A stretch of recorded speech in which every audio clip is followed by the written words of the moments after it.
নমস্কার বন্ধুরা, সাবিত্রী রান্নাঘরে স্বাগত। আমি আজকে বানাচ্ছি আমের চাটনি।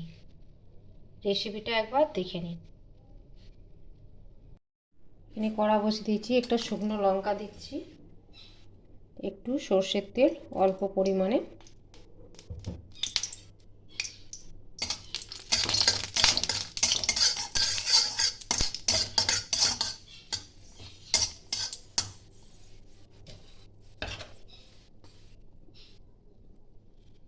এখানে একটা আম আছে,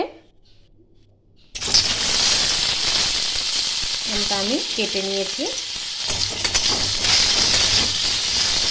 আমটা একটু হলুদ রং চলে এসছে, হালকা করে নাড়িয়ে চাড়িয়ে নেব।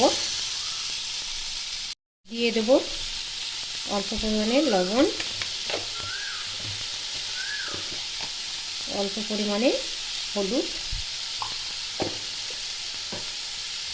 আবারও নাড়িয়ে চাড়িয়ে নেব। এরপর আমি অল্প একটু জল দিয়ে দেবো।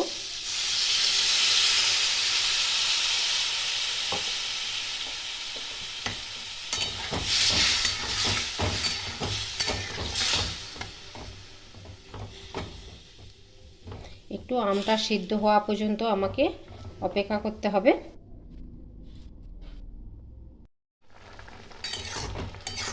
জলটা অনেকটা শুকনো হয়ে গেছে, আমগুলো মোটামুটি নরম হয়ে গেছে।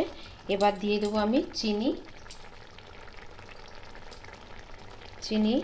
আমি হাফ বাটি দিচ্ছি, পরিমাণ মতন দিতে হবে। যেই আমটা খুব টক, সেই আমটা একটু বেশি দিতে হবে।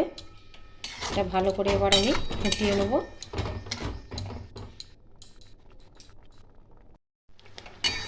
চাটনিটা আবার হয়ে গেছে, দেখলেন তো কত সহজেই বানানো যায়। এবার এটা আমি ঢেলে নেব।